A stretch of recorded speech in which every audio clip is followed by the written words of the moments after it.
నా ప్రభువు కటాక్షము అనగా నా ఏలినవాడు అని అర్థం, అనగా నా రాజు నీవే. అన్న అంటే ఏమిటో తెలుసా?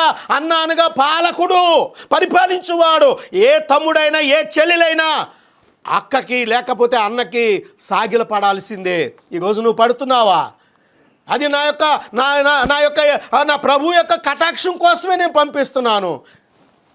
మన పిల్లల్ని మనం ఇదిగోండి మా కోళ్ళండి, ఇదిగోండి మా చిన్న కోళ్ళండి, లేకపోతే ఇదిగో నా భార్య అండి, నా పిల్లలండి అని చెప్తే వాళ్ళు ఎమ్మటే వచ్చి ఆ పెద్దోళ్ళకి వాళ్ళు వచ్చి నమస్కారం పెడతారా?